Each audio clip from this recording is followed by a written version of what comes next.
வணக்கம். இன்னைக்கு நம்ம ஈக்லிபிரியம் சாப்டர்ல லாஸ்ட் டாபிக் பத்தி தான் பார்க்க போறோம். அதாவது common ion effect on solubility of ionic salts. இந்த டாபிக் பத்தி தான் நம்ம இன்னைக்கு கிளாஸ்ல பார்க்க போறோம். சிபிஎஸ்சி 11th ஸ்டாண்டர்ட்ல இது லாஸ்ட் சாப்டர், லாஸ்ட் டாபிக். ஓகேவா? இந்த கிளாஸோட நம்ம வால்யூம் 1 க்ளோஸ் பண்றோம்ப்பா. ஓகேவா? ஸோ இந்த common ion effect on solubility of ionic salts அப்படின்னு சொல்லும் பொழுது இதே common ion effect in ionization of acids and bases பத்தி நம்ம ஆல்ரெடி கிளாஸஸ்ல டீட்டெயிலாகவே பார்த்துருக்குறோம். அதே காமன் அயன் எஃபெக்ட் தான் இங்கேயும் பார்க்க போறோம். பட் இங்கே பார்த்தீங்கன்னா சாலிபிலிட்டி பத்தி பேச போறோம். ஓகேவா? ஸோ இந்த கான்செப்டை ரொம்ப ஈஸியாக புரிஞ்சுக்கணும் அப்படின்னா ஃபர்ஸ்ட் நம்ம அசிட்டிக் ஆசிட்க்கு போயிடுவோம். இந்த அசிட்டிக் ஆசிட் பத்தி நம்ம ஆல்ரெடி பேசியிருக்கிறோம். அசிட்டிக் ஆசிட் பார்த்தீங்கன்னா ஒரு வீக் ஆசிட், ஒரு பார்ஷியலாக தான் டிசோசியேட் ஆகும். ஓகேவா? ஸோ இவர் வாட்டரில் எப்படி இருப்பாருன்னு பார்த்தீங்கன்னா அசிட்டேட் அயான்ஸாகவும் H+ அயான்ஸாகவும் டிசோசியேட் ஆகிருப்பாரு. இவங்களுக்கு மத்தியில் ஈக்லிபிரியம் எஸ்டாப்ளிஷ் ஆகியிருக்கும். இது நமக்கு தெரியும். இங்கே பார்த்தீங்கன்னா சப்போஸ் இங்கே ஒரு காமன் எஃபெக்டை கொண்டுட்டு வரோம் அப்படின்னா, அதாவது அசிட்டேட் அயான்ஸ் எக்ஸஸ் ஆட் பண்ணாலோ அல்லது H+ அயான்ஸ் எக்ஸஸ் ஆட் பண்ணாலும் என்ன நடக்கும்? உங்களுக்கு ஆல்ரெடி இருந்த அந்த ஈக்லிபிரியம் டிஸ்டர்ப் ஆகுமா? ஸோ அப்படி டிஸ்டர்ப் ஆகும் பொழுது எந்த பக்கம் உங்களுக்கு கான்சன்ட்ரேஷன் அதிகமாக இருக்குதோ என்ன நடக்கும்? உங்களுக்கு ஆப்போசிட்டில் பேக்வர்ட் ரியாக்ஷன் டேக்ஸ் பிளேஸ் ஆகும். ஓகேவா? சப்போஸ் நீங்கள் ரியாக்டன்ட்ல கான்சன்ட்ரேஷன் இன்க்ரீஸ் பண்ணாலோ இங்கிருந்து என்ன செய்யும்? உங்களுக்கு ஃபார்வர்ட் ரியாக்ஷன் போயிருக்கும். பட் இங்கே ப்ராடக்ட்ல பார்த்தீங்கன்னா ஆனியான்ஸ் கேட்டயான்ஸ் இருக்காங்க, அயன்ஸ் இருக்காங்க. ஸோ இங்கே இருக்கக்கூடிய காமன் அயன் எஃபெக்ட் நீங்கள் கொண்டு வந்தீங்க அப்படின்னா, அதாவது அசிட்டேட் அயான்ஸ் எக்ஸஸ் ஆட் பண்ணாலோ அல்லது H+ அயான்ஸ் எக்ஸஸ் ஆட் பண்ணும்போது என்ன நடக்கும்? உங்களுக்கு பேக்வர்ட் ரியாக்ஷன் டேக்ஸ் பிளேஸ் ஆகும். அகெயின் நியூ ஈக்லிபிரியம் எஸ்டாப்ளிஷ் ஆகிற வரைக்கும். ஓகேவா? ஸோ அந்த கண்டிஷனில் பார்த்தீங்கன்னா KSP is equal to QSP அப்படின்னு சொல்லுவோம். Q அப்படிங்கிறது கோஷன்ட். இதை பற்றி நம்ம ஆல்ரெடி பேசியிருக்கிறோம். அதாவது predicting the direction of the reaction சொல்லி ஒரு கிளாஸ் எடுத்திருக்கிறேன். அதில் இந்த Q அப்படிங்கிறது எவ்வளோ முக்கியன்றது உங்களுக்கு சொல்லியிருக்கோம். ஓகேவா?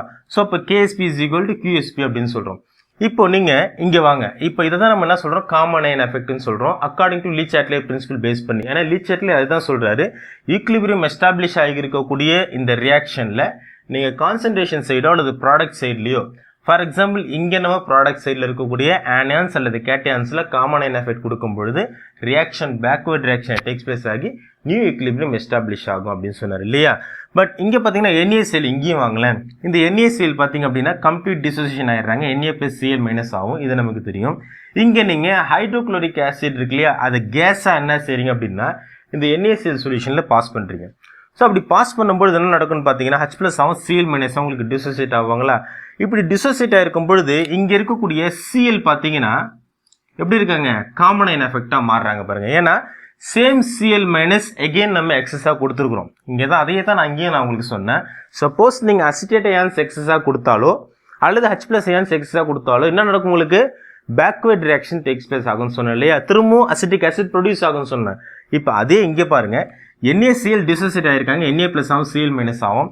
நான் HCl கேஸை பாஸ் பண்ணுறேன் அந்த சொல்யூஷனில். ஸோ அப்படி பாஸ் பண்ணும்போது என்ன நடக்குதுன்னு பார்த்தீங்கன்னா H+ ஆகும், Cl- ஆகும் டிசோசியேட் ஆகிருக்காங்க. இந்த Cl- இப்போ எக்ஸஸ் ஆகுறாங்க. ஏன் அப்படின்னா ஆல்ரெடி Cl- இருக்காங்க NaClனால. எகெயின் நான் திரும்ப என்ன செய்கிறேன்? HCl மூலிமா திரும்பவும் Cl எக்ஸஸாக கொடுக்குறேன். ஸோ காமன் அயன் எஃபெக்ட் ஆட்டோமேட்டிக்காக உங்களுக்கு ஸ்டார்ட் ஆகுது இல்லையா? ஸோ அப்படி ஆகுறதுனால என்ன நடக்குதுன்னு பார்த்தீங்கன்னா இங்கே இருக்கக்கூடிய இந்த ப்ராடக்ட் சைடில் இருக்கக்கூடிய ஆனியான் கேட்டயான்ஸ் இருக்காங்க இல்லையா, இதில் இந்த Cl- உடைய கான்சன்ட்ரேஷன் இன்க்ரீஸ் ஆகுது. ஸோ அப்படி இன்க்ரீஸ் ஆகும்பொழுது ஆட்டோமேட்டிக்காக என்ன நடக்கும்? உங்களுக்கு ஈக்லிபிரியம் டிஸ்டர்ப் ஆகும். ஸோ அப்படி டிஸ்டர்ப் ஆகும்பொழுது பேக்வர்ட் ரியாக்ஷன் டேக்ஸ் பிளேஸ் ஆகிறதுனால உங்களுக்கு என்ன நடக்கும்? உங்களுக்கு திரும்பவும் இந்த NaCl பிரசிபிடேட்டாக ஃபார்ம் ஆகும். திரும்பவும் என்ன செய்யும்? உங்களுக்கு NaCl திரும்பவும் பிரசிபிடேட்டாக மாறும். சரியா? ஸோ இதுதான் இந்த இடத்துல நம்ம பேச வரோம். அப்போ impurities can be removed by this method. அது என்ன impurities can be removed by this method அப்படின்னு சொன்னீங்கன்னா, ஃபார் எக்ஸாம்பிள் நான் பியூர் NaCl கிறிஸ்டலைஸ் பண்ணி எடுக்கணும் அப்படின்னா இருக்கக்கூடிய ஆல்ரெடி NaCl இருக்கக்கூடிய அந்த சொல்யூஷன் இருக்காங்க இல்லையா, பியூர் NaCl சொல்யூஷன் இருக்காங்க இல்லையா, அதில் என்ன செய்யறோம் அப்படின்னா இம்பியூரிட்டிஸாக இருக்கக்கூடிய NaCl இருக்காங்க இல்லையா, அதில் மேபி மெக்னீஷியம் சல்ஃபேட் இருக்கலாம், சோடியம் சல்ஃபேட் இருக்கலாம், இந்த மாதிரி எக்ஸஸாக வேற ஏதாவது அதர் சால்ட்ஸ் கூட அதில் இருக்கலாம். ஓகேவா?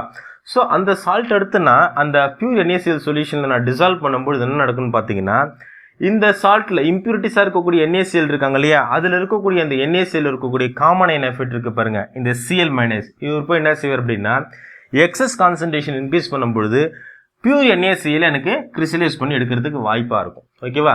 அப்போ ரிமைனிங்காக இருக்கக்கூடிய மெக்னீஷியம் சல்ஃபேட், சோடியம் சல்ஃபேட்லாம் என்ன செஞ்சிடலாம்னா ஈஸியாக செப்பரேட் பண்ணி எடுத்துடலாம். அப்போது இதைத்தான் நம்ம என்ன சொல்கிறோம்? இம்பியூரிட்டிஸ் ரிமூவ் பண்ணுற மெத்தட் அப்படின்னு சொல்கிறோம்.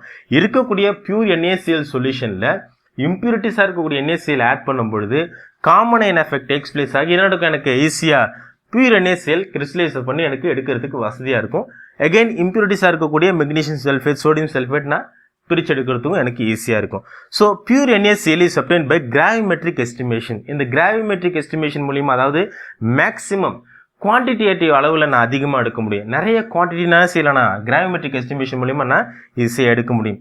அதே மாதிரி மெட்டலில் பார்த்தீங்கன்னா சில்வர் Fe3+லாம் இருக்காங்க இல்லையா, இவங்களை கூட பார்த்தீங்கன்னா சில்வர் குளோரைடாகவும் ஃபெரஸ் ஹைட்ராக்சைடாகவும் நம்ம என்ன செய்யலாம், செப்பரேட் பண்ணி எடுக்க முடியும். இங்கே நம்ம சால்ட் பற்றி டீட்டெயிலாக பார்த்துருக்குறோம். ஓகே, பட் இதே மாதிரி பாஸ்பரிக் ஆசிட் இருக்கு இல்லையா, பாஸ்பரிக் ஆசிட் கூட பார்த்தீங்க அப்படின்னா சாலிபிலிட்டி இன்க்ரீஸ் ஆகுது. எப்போ அப்படின்னு பார்த்தீங்கன்னா pH of the solution increase ஆகும்பொழுது. அந்த pH ஆஃப் த சொல்யூஷன் ஏன் இன்க்ரீஸ் ஆனிச்சு அப்படின்னு கேட்டிங்கன்னா காமன் அயன் எஃபெக்ட் இன்ஃப்ளூயன்ஸ் பண்ணுறதுனால. ஸோ ஒரு காமன் அயன் எஃபெக்ட் இன்ஃப்ளூயன்ஸ் பண்ணும்பொழுது pH of the solution increase ஆகுது. pH of the solution increase ஆகிறதுனால solubility of the phosphoric acid அதிகமாகுது. இது எப்படி அப்படிங்கிறத இப்போ டீட்டெயிலாக பார்ப்போம். இப்போ நம்ம இந்த பாஸ்பரிக் ஆசிட் பற்றி பார்ப்போம். ஏன் அப்படின்னா இந்த பாஸ்பரிக் ஆசிட் அடிப்படையாக வச்சு தான் இவங்க நமக்கு ஒரு கான்செப்ட் சொல்கிறாங்க. இந்த கான்செப்ட் அடிப்படையாக வச்சு தான் இந்த காம்படிட்டிவ் எக்ஸாமில் நிறைய கொஸ்டின்ஸ்லாம் கூட நம்ம கேட்குறாங்க. ஓகேவா, இதை நீங்கள் தெளிவாக புரிஞ்சுக்கிட்டீங்க அப்படின்னா இதை பேஸ் பண்ணி கேட்கக்கூடிய கொஸ்டின்ஸை உங்களால் ஈஸியாக ஆன்சர் பண்ண முடியும். சரியா, ஃபர்ஸ்ட் இந்த பாஸ்பரிக் ஆசிட் பற்றி உங்களுக்கு நான் சொல்லிடுறேன். H3PO4 பாஸ்பரிக் ஆசிட் இது நமக்கு தெரியும். இதில் இருக்கக்கூடிய ஹைட்ரஜன் ஆட்டம் பார்த்தீங்கன்னா 3 ஹைட்ரஜன் ஆட்டம் இருக்காங்க. ஓகேவா, ஸோ இதில் டிசோசியேட் ஆகும்போது வாட்டரில் எப்படி டிசோசியேட் இருப்பார் அப்படின்னு பார்த்தீங்கன்னா இந்த அயனைசேஷன் கான்ஸ்டன்ட் இருக்கு இல்லையா, இவருக்கு பார்த்தீங்கன்னா 3 அயனைசேஷன் கான்ஸ்டன்ட் இருக்கும். First step, second step, third step அப்படின்னு சொல்லுவோம். இந்த H3PO4 பார்த்தீங்கன்னா ஃபர்ஸ்ட் H3O plus H2PO4 மைனஸாக மாறிடுவார். ஒரு ஹைட்ரஜன் ஆட்டம் லாஸ் ஆகிருக்காங்க பாருங்க. எகைன் செகண்ட் ஸ்டெப்பில் பார்த்தீங்கன்னா செகண்டாக இருக்கக்கூடிய ஹைட்ரஜன் ஆட்டம் திரும்ப லாஸ் ஆனதுக்கப்புறம் அதாவது அயனைசேஷன் ஆனதுக்கப்புறம் HPO4 2 மைனஸாக மாறுவார். எகைன் தேர்ட் ஸ்டெப்பில் பார்த்தீங்க அப்படின்னா PO4 3 மைனஸாக மாறிடுவார். இவரை தான் நம்ம என்ன சொல்கிறோம் அப்படின்னா ஃபாஸ்பேட் அயான் அப்படின்னு சொல்கிறோம். ஞாபகம் வச்சுக்கோங்க, இவரை நம்ம என்ன சொல்கிறோம், ஃபாஸ்பேட் அயான்னு சொல்கிறோம். இங்கே 3 அயனைசேஷன் கான்ஸ்டன்ட் இருக்காங்க. First step, second step, third step அப்படின்னு சொல்கிறோம். இவங்க என்ன சொல்கிறாங்க அப்படின்னா இந்த கான்செப்டில் the solubility of salts of weak acids like phosphate increases at low pH. என்ன சொல்றாங்க, solubility of salts of weak acids like phosphate increases at low pH. low pH அப்படின்றது என்ன, pH of the solution acidic condition அதிகமாக இருக்குதுன்னு அர்த்தம். pH low அப்படின்னு சொல்றாங்க பாருங்க. low pHனா என்ன, 4, 3, 2, 1 அப்படின்னு சொல்றோம் இல்லையா, அதுதான் நம்ம லோ pHன்னு சொல்றோம். அப்படின்னா என்ன அர்த்தம், ஹைட்ரஜன் அயனுடைய கான்சென்ட்ரேஷன் அதிகமாக இருக்குதுன்னு அர்த்தம். ஸோ அந்த லோ pHல எப்படி இருக்குதான், இந்த solubility of salts of weak acids இருக்கு பாருங்க, இவருடைய சாலிபிலிட்டி மேக்சிமமாக இருக்கும் அப்படின்னு சொல்றாங்க. எப்படி சார் அப்படின்னு கேட்டிங்கன்னா ரொம்ப சிம்பிள். ஃபார் எக்ஸாம்பிள் இங்கே இருக்கக்கூடிய H+ அயான்ஸுடைய கான்சென்ட்ரேஷன் அதிகப்படுத்துறதா வச்சுப்போம். ஏன்னா இப்போ நம்ம காமன் அயன் எஃபெக்ட் பற்றி பேச போகிறோம். இங்கே இருக்கக்கூடிய H+ அயான்ஸுடைய கான்சென்ட்ரேஷன் என்ன செய்கிறேன், இன்க்ரீஸ் பண்ணுறேன். இந்த H+ அயான்ஸ் அப்படின்னு சொல்லும்பொழுது இவர் H3O+ஆக இருக்கார், அவ்வளோதான். அதாவது வாட்டர் மாலிகூல்ஸ் கூட இவர் கம்பைன் ஆகி H3O+ஆக இருப்பார், அவ்வளோதான். இதை நம்ம H+ அயான்ஸ் கூட எடுத்துக்கலாம், ஒன்றும் தப்பு இல்லை. ஸோ இங்கே இருக்கக்கூடிய நான் H+ அயான்ஸுடைய கான்சென்ட்ரேஷன் நான் இன்க்ரீஸ் பண்ணுறேன் அப்படின்னா, அப்படி இன்க்ரீஸ் ஆனால் என்ன செய்யும், உங்களுக்கு அசிடிக் கண்டிஷன் இன்க்ரீஸ் ஆகும். அசிடிக் கண்டிஷன் இன்க்ரீஸ் ஆனிச்சு அப்படின்னா அதை நம்ம லோ pHன்னு சொல்லலாமா. லோ pH அப்படிங்கிறது என்ன, 4, 3, 2, 1 அப்படின்னு போகும்பொழுது அது லோ pH தானே இருக்காங்க. அப்போ அசிடிக் கண்டிஷன் இன்க்ரீஸ் ஆகுறாங்கன்னு தானே அர்த்தம். அப்போ H+ அயான்ஸோட கான்சென்ட்ரேஷன் அதிகமாகுதுன்னு தானே அர்த்தம். நல்லா புரிஞ்சுக்கணும், ஓகேவா. அப்போ H+ அயான்ஸோட கான்சென்ட்ரேஷன் அதிகப்படுத்துறோம் அப்படின்னா நல்லா ஞாபகப்படுத்திக்கோங்க, ப்ராடக்ட்ல இருக்கக்கூடிய ஆன்ஸ்ல இருக்கக்கூடிய ஈக்குலிபிரியம் இருக்கு இல்லையா, அது டிஸ்டர்ப் ஆகுது. ஏன்னா ஆல்ரெடி இங்கே ஒரு ஈக்குலிபிரியம் எஸ்டாப்ளிஷ் ஆகியிருக்கும். ஸோ ப்ராடக்ட்ல இருக்கக்கூடிய H+ அயான்ஸோட கான்சென்ட்ரேஷன் அதிகப்படுத்தும் பொழுது இவர் என்ன செய்வார், பேக்வேர்ட் ரியாக்ஷன் டேக்ஸ் பிளேஸ் ஆகிறதுக்கு ட்ரை பண்ணுவார். சரி, எப்படி ஆகுவாருன்னு கேட்டிங்கன்னா ரிமைனிங்காக இருக்கக்கூடிய இந்த பாஸ்பேட் இருக்கார் இல்லையா, இவர் என்ன செய்வார் அப்படின்னா புரோட்டனேஷன் பண்ணுவார்.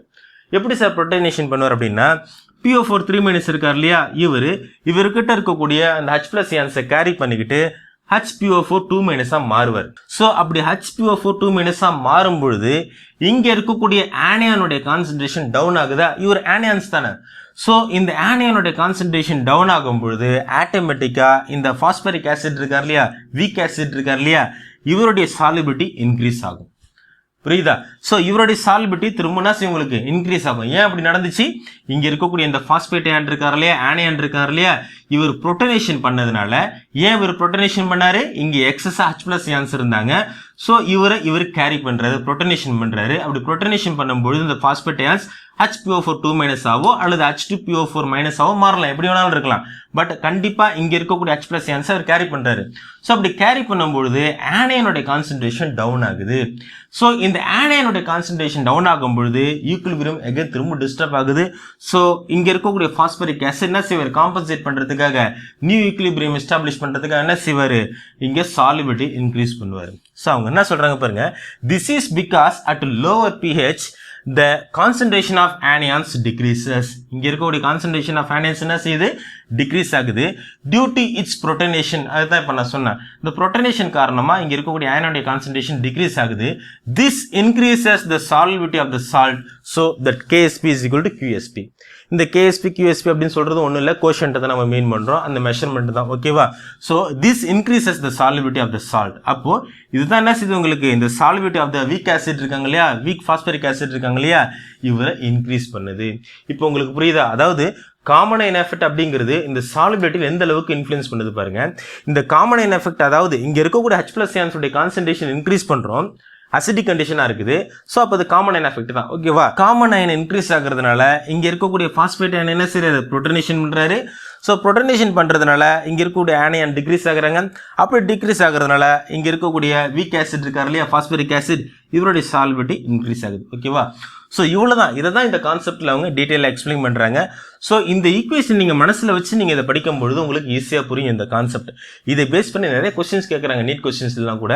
ஸோ அதனால் உங்களுக்கு ஈஸியாக ஆன்சர் பண்ண முடியும். நெக்ஸ்ட்டு இதையே மேத்தமெட்டிக்கலாக இவங்க நமக்கு டிரைவ் பண்ணுறாங்க, அதுன்றது அடுத்து இப்போ பார்ப்போம். இப்போ நம்ம பார்த்த கான்செப்டை எப்படி மேத்தமெட்டிக்கலாக டிரைவ் பண்ணியிருக்காங்க அப்படின்னு பார்ப்போம். KSP is equal to M plus X minus, இது வந்து சால்ட் டிசோசியேட் ஆகிருக்கும் இல்லையா, ஸோ அதோடைய KSP கொடுத்துட்டாங்க. KSP அப்படிங்கிறதுனா சால்பிலிட்டி ப்ராடக்ட் கான்ஸ்டன்ட் தான். HX அப்படிங்கிறது ஒரு காமனான வீக் ஆசிட் எடுத்துப்போம். இவருடைய டிசோசியேஷன் கொடுத்துட்டாங்க, H+ X- கொடுத்துட்டாங்க, அக்வஸ்ல தான் இருக்காங்க. ஸோ இவருடைய அயனைசேஷன் கான்ஸ்டன்ட் பார்த்தீங்கன்னா ப்ராடக்ட் டிவைடட் பை ரியாக்டன்ட், இது நமக்கு தெரியும். ஸோ இந்த product divided by reactant next one more rearrangement கொண்டு போனீங்க அப்படின்னா இந்த H+ லெஃப்ட் சைடு கொண்டு வந்துருங்க. அப்படி கொண்டு வந்தீங்க அப்படின்னா K into H+ ஆகிடுமா. ஸோ இங்கே பார்த்தீங்கன்னா இங்கே இருக்கக்கூடிய X/HX அப்படியே வச்சுக்கோங்க, ரைட் சைடில் K into H+ கொண்டு போயிடுங்க. ஓகேவா? இது ஒரு நெக்ஸ்ட் ரீஅரேஞ்ச்மெண்ட், அவ்வளோதான். இது நெக்ஸ்ட் அகைன் பார்த்தீங்கன்னா taking inverse on both sides and adding one அப்படின்னு சொல்லிட்டாங்க. இது எல்லாமே பார்த்தீங்கன்னா ஒரு ப்ரொசீஜர், இந்த மேத்தமெட்டிக்கலாக டிரைவ் பண்ணுறாங்க, அவ்வளோதான். இந்த ப்ரொசீஜர் படி அவங்க கொண்டுட்டு போகிறாங்க. So taking inverse on both sides and adding one, ரெண்டு சைடுமே என்ன செய்கிறோம், இன்வெஸ்ட் பண்ண போகிறோம், அதே சமயத்தில் ஒன்று ஆட் பண்ண சொல்கிறாங்க. ஸோ அப்படி பார்த்தீங்கன்னா HX divided by X minus இன்வெஸ்ட் பண்ணுறோம் இல்லையா, HX divided by X minus plus ஒன்னு கொண்டு வந்துட்டோம், is equal to H+ divided by KE, ஏன்னா இன்வெஸ்ட் ஆகும்பொழுது டிவைட் ஆகிறாங்க, ப்ளஸ் ஒன்னு கொண்டுடுவோம். அகெயின் இவருக்கு நம்ம LCM பார்த்தோம் அப்படின்னா இவருக்கு X- வந்துடும், இவருக்கு KA வந்துடும். அப்படி பார்த்தீங்கன்னா இங்கே பார்த்தீங்கன்னா HX plus X minus divided by X minus is equal to H plus KA divided by KA வந்துடும். ஓகேவா? Again taking inverse we get, திரும்ப என்ன செய்கிறோம், இன்வெஸ்ட் பண்ண போகிறோம், இவரை நம்ம திரும்ப ஒரு முறை இன்வெஸ்ட் பண்ணணும். அப்படி இன்வெஸ்ட் பண்ணிங்க அப்படின்னா X minus divided by HX plus X வந்துருச்சு. இவர் யாருக்கு ஈக்குவலாக இருக்கார் அப்படின்னா, அதாவது இவர் யாருக்கு ஈக்குவலாக இருக்கார் அப்படின்னா, இன்வெஸ்ட் பண்ணும்பொழுது இவர் யாருக்கு ஈக்குவலாக இருக்கார் அப்படின்னா Fக்கு ஈக்குவலாக இருக்காங்கன்னு அர்த்தம். F அப்படிங்கிறதுனா ஃபேக்டர், இந்த இடத்துல F அப்படின்னு சொல்லும்போது ஃபேக்டர்னு சொல்கிறோம், அல்லது ஃப்ராக்ஷன் கூட நீங்கள் எடுத்துக்கலாம். இந்த Fக்கு இவர் ஈக்குவலாக இருக்கார் அப்படின்னு சொல்லி நம்ம இந்த இடத்துல டினோட் பண்ணுறோம். இஸ் ஈக்குவல் டு அந்த F யாருக்கு ஈக்குவலாக இருக்காங்க அப்படின்னா இவரை நம்ம இன்வெஸ்ட் பண்ணியிருக்கோம் இல்லையா, so KA divided by H plus KAவுக்கு இந்த ஃபேக்டர் ஈக்குவலாக இருக்காங்கன்னு கொண்டு வந்துட்டோம். ஓகேவா? It can be seen that F decreases as pH decreases. இந்த F டிக்ரீஸ் ஆனிச்சு அப்படின்னா pH எப்படி இருக்குமா, டிக்ரீஸ் ஆகும்னு சொல்றாங்க. pH அப்படிங்கிறது இங்க இருக்கு இல்லையா, டிவைடட் தானே இருக்குது, ஏன்னா டினாமினேட்டர்ல இருக்கு இல்லையா H+. ஸோ இந்த F டிக்ரீஸ் ஆனிச்சு அப்படின்னா pH டிக்ரீஸ் ஆகும் அப்படின்னா என்ன அர்த்தம், இன்வெர்ஸ்லி ப்ரொபோர்ஷனல். அதனால தான் உங்களுக்கு டினாமினேட்டர்ல இருக்கு, Fக்கு இவர் டினாமினேட்டர் யாரு, இந்த pH ஆஃப் த சொல்யூஷன். இது டினாமினேட்டர் இருக்கக்கூடிய H+ அயான்ஸ் டிக்ரீஸ் ஆகும் அப்படின்னா என்ன அர்த்தம், pH ஆஃப் த சொல்யூஷன் அதிகமாக இருக்குது, அதாவது H+ அயான்ஸோட கான்சன்ட்ரேஷன் அதிகமாக இருக்குது, அதனால அசிடிக் கண்டிஷன் நோக்கி போயிருக்காங்க. ஸோ அப்போ pH டிக்ரீஸ் ஆகுது, 5 4 3 2 1 சொல்லி எப்படி டிக்ரீஸ் ஆகுது, அதை தான் நீங்கள் தெளிவாக புரிஞ்சுக்கணும். It can be seen that F decreases, factor decrease ஆகுது. ஃபேக்டர் அப்படிங்கிறது என்ன சார் அப்படின்னு கேட்டிங்கன்னா அந்த ரியாக்டன்ட் ப்ராடக்ட் இருக்காங்க இல்லையா, ஃபார் எக்ஸாம்பிள் இங்கே இருக்கக்கூடிய அந்த ரியாக்டன்ட் சாலிபிலிட்டி அதிகமாகுது அப்படின்னா அசிடிக் கண்டிஷன் அதிகமாகுதுன்னு அர்த்தம். இங்க இருக்கக்கூடிய ரியாக்டன்ட் டிக்ரீஸ் ஆகுது, அதாவது இங்க இருக்கக்கூடிய சப்ஸ்டன்ஸ் சாலிபிள் அதிகமாகுது அப்படின்னா இந்த ப்ராடக்ட்ல இருக்கக்கூடிய அசிடிக் கண்டிஷன் அதிகமாக இருக்குன்னு அர்த்தம். ஸோ ப்ராடக்ட்ல இருக்கக்கூடிய அசிடிக் கண்டிஷன் அதிகமானதுனால உங்களுக்கு இந்த பாஸ்பரிக் ஆசிட் பார்த்தோம் பாருங்க. அப்போ சால்பிலிட்டி அதிகமானுச்சு காமன் அயன் எஃபெக்ட்னால. அதே தான் இந்த இடத்துல அவங்க சொல்ல வராங்க. இந்த எஃப் அப்படிங்கிறது ஃபேக்டர்னு சொல்ல வராங்க. அந்த ஃபேக்டர் அப்படிங்கிறது ஒன்றும் இல்லை. ஃபார் எக்ஸாம்பிள் நீங்க தெளிவாக புரிஞ்சுக்கணும் அப்படின்னா சிம்பிளா புரிஞ்சுக்காக சொல்றேன். இங்க இருக்கக்கூடிய சப்ஸ்டன்ஸ்னு வச்சுக்கோங்க. ஸோ இந்த ரியாக்டன்ட் அதிகமாக சாலிபிள் ஆகணும் அப்படின்னா ப்ராடக்ட்ல இருக்கக்கூடிய ஆனியன் கேட்டையான் இருக்காங்க இல்லையா, அதுல இருக்கக்கூடிய pH லெவல் டிக்ரீஸ் ஆகிருக்கணும். டிக்ரீஸ் ஆகணும் அப்படின்னா என்ன அர்த்தம்? அசிடிக் கண்டிஷன் நோக்கி போயிருக்கணும். அப்படின்னா என்ன அர்த்தம்? H+ அயான்ஸோட கான்சென்ட்ரேஷன் இந்த அதிகமாக இருக்குன்னு அர்த்தம். ஸோ அப்படி அதிகமாகும் பொழுது எப்படி இருக்கும்? Inversely proportional. இவர் டிக்ரீஸ் ஆகிறார் அப்படின்னா pH டிக்ரீஸ் ஆகிருக்குன்னு அர்த்தம். அப்படின்னா அர்த்தம் H+ அயான்ஸோட கான்சென்ட்ரேஷன் அதிகமாக இருக்குன்னு அர்த்தம். So if S is the solubility of the salt at a given pH, இங்க கொண்டு வந்துருங்க. சப்போஸ் இவருக்கு நம்ம எஸ்ன்னு கொடுத்துட்டோம் அப்படின்னா KSP is equal to SFSன்னு கொண்டு வந்துடும். இந்த சால்பிலிட்டி ஆனியான் இருக்காங்க இல்லையா, இந்த ஆனியான் தான் என்ன செய்றாங்க? புரோட்டனேஷன் பண்றாங்க இல்லையா. ஸோ அப்படி புரோட்டனேஷன் பண்றதுனால தான் உங்களுக்கு சால்பிலிட்டி இன்க்ரீஸ் ஆகுது. பாஸ்பரிக் ஆசிட் இமேஜின் பண்ணிக்கோங்க. ஸோ அப்படி புரோட்டனேஷன் பண்றதுனால இந்த ஆனியான் தான் நம்ம கணக்குல கொண்டுட்டு வரோம். ஸோ FSன்னு கொண்டு வந்துடும். ஃபேக்டர் இந்த F அப்படிங்கிறது என்ன செஞ்சுறோம்? ஃபேக்டரா கொண்டுட்டு வந்துடும். அல்லது நீங்க ஃபிராக்ஷன் எடுத்துக்கலாம். ஃபேக்டருங்கிறது தான் கரெக்டான வார்த்தை. சரியா? நெக்ஸ்ட் மேத்தமெட்டிக்கலா பாத்தீங்கன்னா S² ஆயிடும். இங்க இருக்கக்கூடிய SS என்ன செஞ்சிருப்பாங்க? S² into KA. F இருக்காங்க இல்லையா, இந்த F உடைய வேல்யூ என்ன கொடுத்துருக்காங்க? அது இருக்கு பாருங்க. ஸோ இது அப்படியே இங்க கொண்டு வந்துருங்க. KA divided by KA plus H+ வந்துருமா? நெக்ஸ்ட் அப்படி அனதர் ஸ்டெப்ல பாத்தீங்கன்னா S² நம்ம ரிமூவ் பண்ண இல்லையா. So S is equal to அப்படி பிராக்கெட்ல பாத்தீங்கன்னா KSP into H+ plus KA அப்படி இன்வெர்ஸ் ஆகும் divided by KA whole power 1/2 வந்துடும். ஓகேவா? இந்த இடத்துல ஷார்ட்டா இவங்க என்ன சொல்ல வராங்க அப்படின்னா, ஸ்டார்டிங்லேயே நான் சொன்னதான் திரும்பவும் சொல்றாங்க. என்ன அப்படின்னா மேத்தமெட்டிக்கலா டிரைவ் பண்றாங்க. என்ன அப்படின்னா solubility increases with increase of H+ ions or decrease in pH. நல்லா தெளிவா புரிஞ்சுக்கோங்க. சாலிபிலிட்டி அதிகமாகும். இங்க இருக்கக்கூடிய சப்ஸ்டன்ஸ் இருக்காங்களே, சாம்பிள் இருக்காங்களே, இவங்களுடைய சாலிபிலிட்டி அதிகமாகும். எப்போ அப்படின்னா H+ அயான்ஸோட கான்சென்ட்ரேஷன் அதிகமாகும் பொழுது. காமன் அயன் எஃபெக்ட் அவ்வளவுதான். ஸோ H+ அயான்ஸோட கான்சென்ட்ரேஷன் அதிகமாகும் பொழுது இங்க இருக்கக்கூடிய ஆனியன் என்ன செய்வாங்க? புரோட்டனேஷன் பண்ணுவாங்க. புரோட்டனேஷன் பண்ணும்பொழுது ஆனியனோட கான்சென்ட்ரேஷன் டவுன் ஆகுது. ஸோ அப்படி டவுன் ஆகும் பொழுது பேலன்ஸ் பண்றதுக்காக ஈக்குலிபிரியம் எஸ்டாப்ளிஷ் ஆகுறதுனால என்ன நடக்குது? இங்க இருக்கக்கூடிய சப்ஸ்டன்ஸ் சாலிபிள் அதிகமாகுது. நல்லா கவனிங்க. Solubility increases with increase of H+ ions or decrease in pH. H+ ions increase ஆகுது அப்படின்னு சொல்றது என்ன? pH of the solution decrease ஆகுதுன்னு தானே அர்த்தம். அது எப்படி வேணாலும் சொல்லலாம். H+ அயான்ஸோட கான்சென்ட்ரேஷன் அதிகமாகிடுச்சுன்னு சொன்னாலும் சரி, அல்லது pH டிக்ரீஸ் ஆயிடுச்சுன்னு சொன்னாலும் சரி. pH டிக்ரீஸ் ஆகுதுன்னா என்ன அர்த்தம்? அசிடிக் கண்டிஷன் அதிகமாகுது. அசிடிக் கண்டிஷன் அதிகமாகுதுன்னா என்ன அர்த்தம்? H+ அயான்ஸோட கான்சென்ட்ரேஷன் அதிகமாகுது. ஓகேவா? ஸோ அந்த மீனிங்ல தான் அவங்க சொல்ல வராங்க. So solubility increases with increase of H+ ions or decrease in pH அப்படின்னு சொல்லிட்டாங்க. ஓகேவா? இவ்வளவுதான் இந்த common ion effect on solubility of ionic salts. ஓகேவா? இதுலயே ஒரு நியூமெரிக்கல் உங்க டெக்ஸ்ட் புக்ல இருக்கு, அதை பார்த்துருவோம். இந்த ப்ராப்ளம் பாருங்க. Calculate the molar solubility of nickel hydroxide in 0.10 mole sodium hydroxide. The ionic product of nickel hydroxide is 2 × 10⁻⁻15 சொல்லிட்டாங்க. அதாவது molar solubility of nickel hydroxide இருக்கு இல்லையா, இதை நம்மளை கால்குலேட் பண்ண சொல்றாங்க. அதே சமயத்தில் இன்னொரு விஷயத்தை நல்லா கவனிங்க. இங்க பாருங்க 0.10 மோல் சோடியம் ஹைட்ராக்சைடுன்னு சொல்லிட்டாங்க பாருங்க. அதாவது அந்த சொல்யூஷன்ல 0.10 மோல் சோடியம் ஹைட்ராக்சைடு இருக்குது. ஸோ இதை நம்ம கவனத்தில் கொண்டுட்டு வரணும். ஏன் அப்படின்னா இந்த சாலிபிலிட்டி அப்படின்னு சொல்லும் பொழுது இந்த ஹைட்ராக்சைடு இருக்கு இல்லையா, இந்த ஹைட்ராக்சைடு கூட இந்த சோடியம் ஹைட்ராக்சைடு இருக்கக்கூடிய OH இருக்கு இல்லையா, இது காமன் அயன் எஃபெக்டா மாறப்போகுது. அது எப்படிங்கிறத இப்போ நான் உங்களுக்கு சொல்றேன். ஃபர்ஸ்ட் இந்த நிக்கல் ஹைட்ராக்சைடு இருக்கு இல்லையா, இது பார்த்தீங்கன்னா ஸ்பேரிங்லி சாலிபிள் சால்ட்னு எடுத்துக்கலாம். அப்போ இந்த ஸ்பேரிங்லி சாலிபிள் சால்ட்ல தான் நம்ம என்ன செய்ய போறோம்? இப்போ மோலார் சாலிபிலிட்டி கால்குலேட் பண்ண போறோம். ஸோ இதை நம்ம ஈக்குவேஷனை எப்படி எடுத்து எழுதலாம்னு பார்த்தீங்கன்னா நிக்கல் OH ட்வைஸ் எப்படி சாலிபிள் ஆகும் அப்படின்னு பார்த்தீங்கன்னா Na2+ + 2OH- இருக்கும். ஓகேவா? இப்படி தான் இவர் டிசோசியேஷன் ஆயிருப்பாரு. இவர் ஒரு ஸ்பேரிங்லி சாலிபிள் சால்ட், அதாவது கம்ப்ளீட்டா டிசோசியேஷன் ஆயிருக்க மாட்டாரு. Some amount of nickel hydroxide இங்க லெஃப்ட் சைடில் அப்படியே இருப்பாங்க, ரியாக்டன்ட் சைடு கொஞ்சம் தான் உங்களுக்கு இங்க சாலிபிள் ஆயிருப்பாங்க. ஓகேவா? அதாவது இந்த வீக் ஆசிட்ல பார்த்தோம் பாருங்க, அதே மாதிரி தான். ஸோ இப்போ இதுக்கு நம்ம சாலிபிலிட்டி கொடுத்தோம் அப்படின்னா இதுக்கு ஒரு S கொடுப்போம். இங்க பார்த்தீங்கன்னா இதுக்கு 2Sன்னு கொடுப்போம் இல்லையா? இது S, இது 2S அப்படின்னு கொடுப்போம். நெக்ஸ்ட் இவங்க என்ன சொல்றாங்க? சோடியம் ஹைட்ராக்சைடு சொல்றாங்க. அப்போ சோடியம் ஹைட்ராக்சைடு அதுல இருக்குது. ஸோ NaOH பார்த்தீங்க அப்படின்னா இவர் ஒரு ஸ்ட்ராங் பேஸ், இது நமக்கு தெரியும். இவர் எப்படி டிசோசியேட் ஆயிருப்பாரு?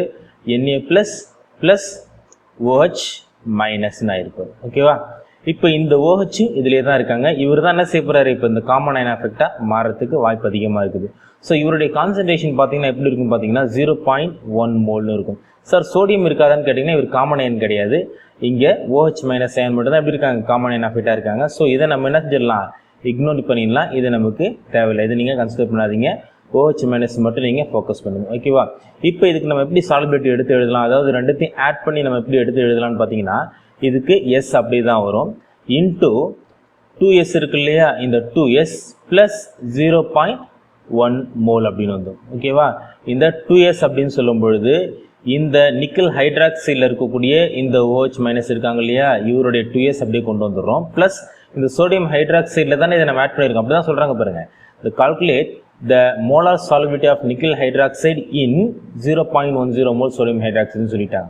ஸோ அதனால் இந்த சோடியம் ஹைட்ராக்சைடு சொல்யூஷனில் இதை நம்ம ஆட் பண்ணுறதுனால இந்த சோடியம் ஹைட்ராக்சைடில் இருக்கக்கூடிய OH மைனஸ் அயனுடைய கான்சன்ட்ரேஷன் இருக்கு இல்லையா, இதை நம்ம இதில் ஆட் பண்ண வேண்டியிருக்கு. ஓகேவா?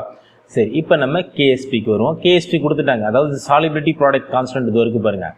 அவங்க சாலிபிலிட்டி ப்ராடக்ட் கான்ஸ்டன்ட் கொடுத்துட்டாங்க. KSP வேல்யூன்னு டேரெக்டாக சொல்லே தவிர அவங்க கொடுத்துருக்காங்க பாருங்கள். The ionic product of nickel hydroxide is அப்படின்னா என்ன அர்த்தம், KSP வேல்யூ தான். ஓகேவா? KSP is equal to S into இந்த 2s plus 0.1 பவர் ஸ்கொயர்னு எடுத்துக்கலாமா? எப்படி இந்த ஸ்கொயர் வந்துச்சுன்னு தெரியுதா? இங்கே நம்ம எப்படி எடுத்து எழுதுவோம், மோலார் கான்சன்ட்ரேஷன் எப்படி எடுத்து எழுதுவோம், லாஸ்ட்டாக உங்களுக்கு நான் சொல்லியிருக்கிறேன். Molar concentration of OH minus power 2ன்னு கொண்டுட்டு வரும் இல்லையா, அந்த 2 தான் இங்கே கொண்டுட்டு வரும். ஓகேவா? இந்த 2s அப்படிங்கிறது சாலிபிலிட்டி கொடுத்துருக்கக்கூடிய இந்த 2s. ஸோ இங்கே இருக்கக்கூடிய இந்த ஸ்டாய்கியோமெட்ரிக் கோஎஃபிஷியன்ட் இருக்கு இல்லையா, அதை நம்ம இங்கே பவரில் கொண்டு வந்துடும். ஓகேவா? இதை நீங்கள் எப்படி கன்ஃபியூஸ் பண்ணிக்காதீங்க எப்படி இந்த பவர் வந்துச்சுன்னு சொல்லி. சரியா? நெக்ஸ்ட் ஸ்டெப்பில் எப்படி கொண்டுட்டு வரோம் அப்படின்னு பார்த்தீங்கன்னா இங்கே இருக்கக்கூடிய இந்த KSP வேல்யூ இருக்கு இல்லையா, அதை அப்படி இங்கே கொண்டு வந்துருங்க. இது வரைக்கும் பாருங்கள், 2 × 10⁻15 இருக்கு இல்லையா, அதை கொண்டு வந்துருங்க. KSP value 2 × 10⁻15 is equal to S into 0.1 power ஸ்கொயர்னு கொண்டு வந்துடும். இது ஏன் சார் இந்த 2s எங்கே சார் போச்சு அப்படின்னு கேட்டிங்கன்னா, இந்த 2s இருக்கு இல்லையா, இந்த 2s அப்படின்னு சொல்லும்பொழுது இந்த நிக்கல் ஹைட்ராக்சைடில் இருக்கக்கூடிய இந்த ஹைட்ராக்சைடுடைய சாலிபிலிட்டி தான் 2s. ஓகேவா? இவர் ஸ்பேரிங்லி சாலிபிள் சால்ட்னு சொல்லிட்டோம். ஸ்பேரிங்லி சாலிபிள் சால்ட் அப்படின்னு சொல்லும்பொழுது கண்டிப்பாக இவர் அதிகமாக சாலிபிள் ஆகிருக்க மாட்டார். So negligible amount of OH minus ions தான் இங்கே சாலிபிள் ஆகிருக்காங்க, டிசோசியேட் ஆகிருக்காங்க. ஸோ இவருடைய அமௌண்ட் பார்த்தீங்கன்னா ரொம்ப கம்மியாக தான் இருக்கும். அதாவது கம்பேரிட்டிவ்லி இந்த சோடியம் ஹைட்ராக்சைடோட இந்த OH மைனஸ் அயனுடைய கான்சன்ட்ரேஷன் 0.1 மோல் கம்பேர் பண்ணும்போது sparingly soluble salt of nickel ஹைட்ராக்சைடில் இருக்கக்கூடிய OH இருக்கு இல்லையா, இவர் வெரி நெக்லிஜிபிளாக இருப்பார். ஸோ இவரை நம்ம இவர் கூட ஆட் பண்ணுறதுனால ஒன்றும் பெரிய டிஃப்ரென்ஸ் இருக்க போகிறது இல்லை. ஸோ வெரி டெசிமல் பார்த்தீங்கன்னா ரொம்ப ரொம்ப கம்மியாக இருக்கிறதுனால இவர் ஆட் பண்ணாலும் ஆட் பண்ணாமல் இருந்தாலும் ஒன்றும் பெரிய டிஃப்ரென்ஸ் இருக்கிறது இல்லை. அதனால் என்ன சொல்கிறாங்க அப்படின்னா இந்த 2sஐ நம்ம இக்னோர் பண்ணிடலாம் அப்படின்னு சொல்கிறாங்க. நல்லா ஞாபகம் வச்சுக்கோங்க, இந்த 2s என்ன செஞ்சலாம், நம்ம இக்னோர் பண்ணிடலாம். ஏன் சார் அப்படின்னு கேட்டிங்கன்னா என்னன்னு சொல்கிறாங்க, இந்த 2s எப்படி இருக்குது, வெரி லெஸ் அமௌண்ட்டாக இருக்குது, லெஸ் அமௌண்ட் அப்படின்னு சொல்லலாம். ஓகேவா? அதாவது இந்த டிசோசியேஷன் பார்த்தீங்கன்னா வெரி லெஸ்ஸாக இருக்கிறதுனால என்ன செஞ்சிடலாம், இவரை நம்ம இக்னோர் பண்ணிடலாம். ஸோ அப்படி இக்னோர் பண்ணிட்டீங்க அப்படின்னா 0.1 பவர் ஸ்கொயர்னு வந்துருமா? சரியா? இப்போ உங்களுக்கு புரியும் நினைக்கிறேன். ஸோ அடுத்த ஸ்டெப்பில் பார்த்தீங்க அப்படின்னா இந்த S இந்த பக்கம் கொண்டு வந்துடுங்க. S is equal to 2.0 × 10⁻15 divided by அப்படியே கொஞ்சம் ஃப்ளிப் பண்ணிக்கோங்க 0.1 பவர் ஸ்கொயர்னு வந்துடும். ஓகேவா? ஸோ மேத்தமெட்டிக்கலாக நெக்ஸ்ட் எப்படி வரும்னு பார்த்தீங்கன்னா 2.0 × 10⁻15 டிவைடட் பை 10⁻1 ஸ்கொயர்னு சொல்லலாமா? இந்த 0.1 எப்படி சொல்லலாம், 10⁻1 ஹோல் ஸ்கொயர்னு சொல்லலாமா? ஸோ ஃபைனலாக அது எப்படி சால்வ் பண்ணுறோம் அப்படின்னா 2.0 × 10⁻15 டிவைடட் பை 10⁻2ன்னு சொல்லிடலாமா? இதை அடுத்த ஸ்டெப்பில் எப்படி கொண்டு வந்துடலாம், 10⁻2ன்னு கொண்டு வந்துடலாம். ஸோ ஃபைனலாக இதுக்கான ஆன்சர் பார்த்தீங்கன்னா 2 × 10⁻13 மோல். ஓகேவா? இதுதான்ப்பா இதுக்கான ஆன்சர். அதாவது இதோடைய மோலார் கான்சன்ட்ரேஷன் பார்த்தீங்க அப்படின்னா 2 × 10⁻13 மோல் தான். அப்போது இந்த நிக்கல் ஹைட்ராக்சைடுடைய மோலார் சாலிபிலிட்டின்னா 2 × 10⁻13 மோல். ஓகேவா? இவ்வளோ தான்ப்பா இந்த common ion effect on solubility of ionic salts. சரியா? கண்டிப்பாக இன்றைக்கி பார்த்துருக்கக்கூடிய இந்த டாபிக் எல்லாருக்குமே புரிஞ்சிருக்குன்னு நினைக்கிறேன். இந்த வீடியோ சப்போஸ் ஃபஸ்ட் டைம் நீங்கள் பார்க்குறீங்க அப்படின்னா மறக்காமல் இந்த கெமிஸ்ட்ரி டீச்சர் சேனலை சப்ஸ்கிரைப் பண்ணிக்கோங்க. இதோட இந்த சிபிஎஸ்சி கெமிஸ்ட்ரி வால்யூம் 1 இருக்கு இல்லையா, +1ல் அது முடியுது. நெக்ஸ்ட் வால்யூம் 2ல் என்ட்ரு ஆக போகிறோம். இந்த மாதிரியான வீடியோஸ் உங்களுக்கு தொடர்ந்து வரணும் அப்படின்னா மறக்காமல் இந்த கெமிஸ்ட்ரி டீச்சர் சேனலை சப்ஸ்கிரைப் பண்ணிக்கோங்க. இந்த வீடியோ உங்களுக்கு பிடிச்சிருந்துச்சு அப்படின்னா தயவு செஞ்சு லைக் பண்ணுங்கள். நிறைய ஃப்ரெண்ட்ஸ் இருந்தாங்க அப்படின்னா உங்கள் ஃப்ரெண்ட்ஸுக்கு கண்டிப்பாக ஷேர் பண்ணுங்கள், அவங்களுக்கு யூஸ்ஃபுல்லாக இருக்கும். நன்றி.